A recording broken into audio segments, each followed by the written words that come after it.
car would form the basis for the DB range, with later cars improving on the design in many ways, but none would ever achieve the sheer iconic perfection of the Vantage. In 200 meters, turn left. Turn left.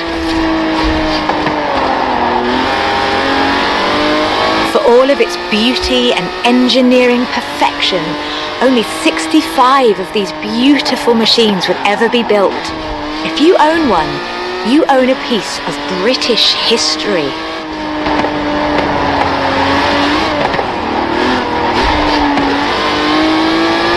In 200 meters, you will arrive at your destination.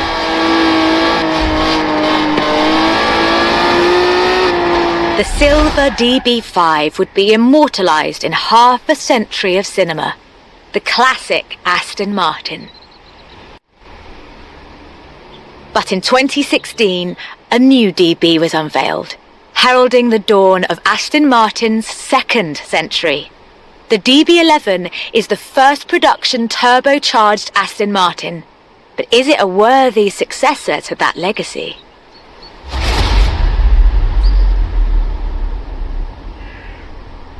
The short answer is yes. It's bold, responsive and agile, with perhaps the best GT chassis in the world. And listen to it.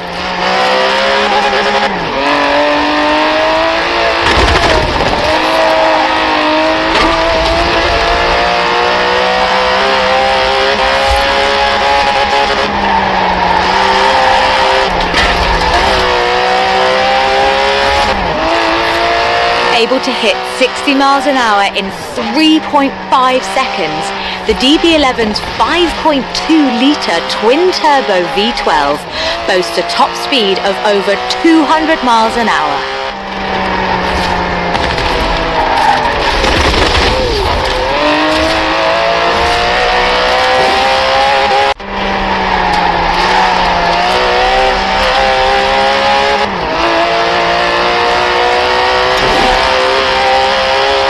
The DB11 is not the fastest car in the world, but then it's not trying to be.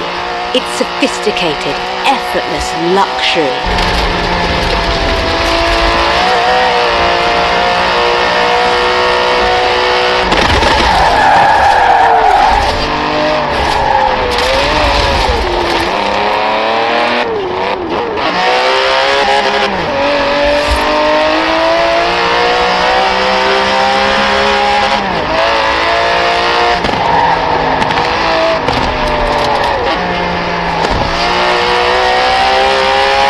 The DB11's front strakes channel air to create a virtual spoiler, providing downforce without compromising the car's clean lines.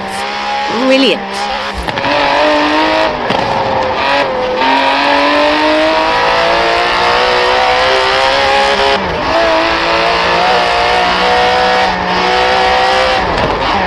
Most importantly, beautiful cars, and I can't wait.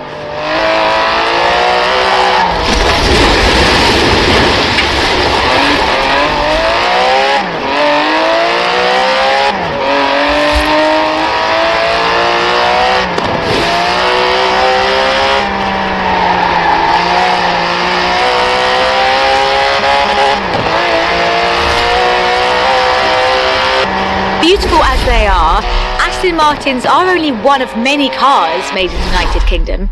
Let's see what else is out there.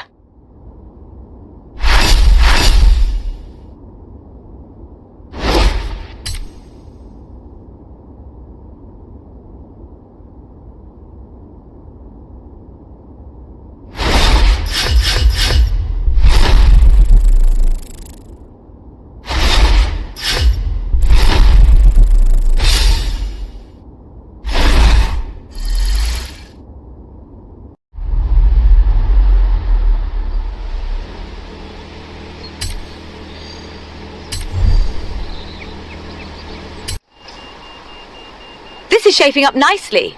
Time for a change of pace though, at least at first. The next segment is about Land Rover, and we'll be starting out with the Type 3.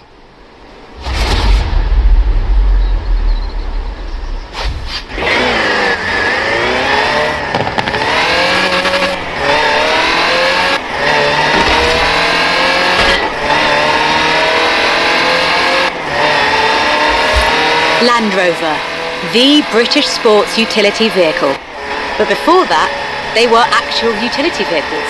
Solid, tough trucks, unstoppable over almost any terrain. In 400 meters, turn left.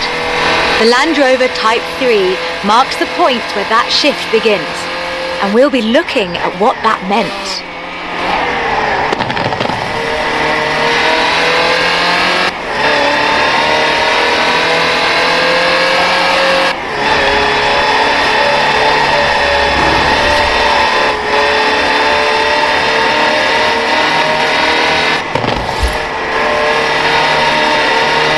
Land Rovers have taken on almost every task imaginable.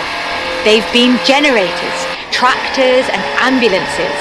They've brought peace and carried medicines to disaster zones. They've even been buses. Over 500,000 Series 3s were built, and over 70% of those are still on the road today. They were extensively exported and built under license abroad. Belgium, South Africa, even Australia and New Zealand. With a robust chassis and signature Land Rover engineering, the Type 3 also marked the first time that buyers could choose interior options, like seat box protectors and cubby boxes.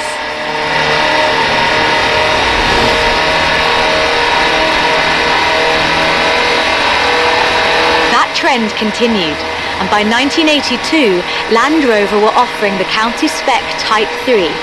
Leisure drivers could choose from such luxuries as all-cloth seats, soundproofing and tinted glass. The trend was increasingly clear, and the future of the Land Rover was starting to take shape. If you squinted, you could already see the shape of the first sports utility vehicle, the Range Rover. While the stock Type 3 would never be particularly fast uphill, there is almost no hill that it couldn't climb, or down for that matter, if you put a proper winch on it.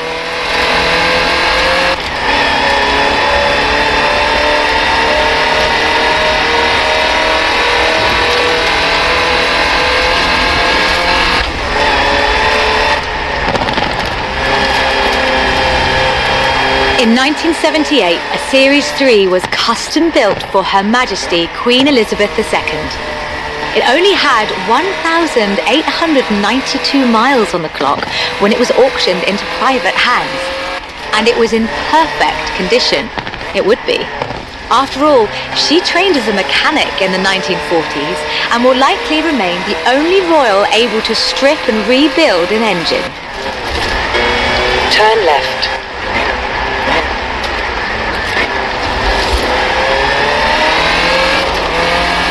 In 200 meters, you will arrive at your destination.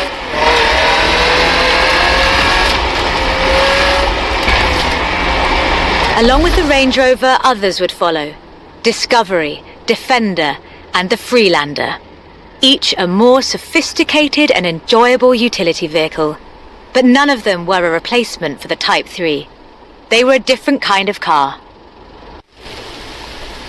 The Type 3 was arguably the first sports utility vehicle, an evolution of the design that would lead ultimately to this.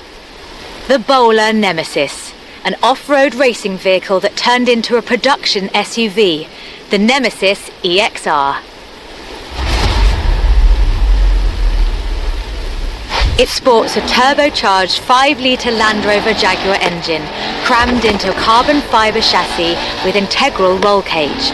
It even has the grille, headlights and rear lights from a Range Rover.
Do you want to see what the Type 3 would be like if it ever stopped doing important things?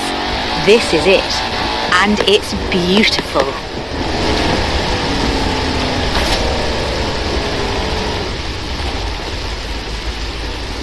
This is an all-terrain supercar. That's the only fair description for this. But that's what you get when you build an SUV with Land Rover DNA.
At your destination.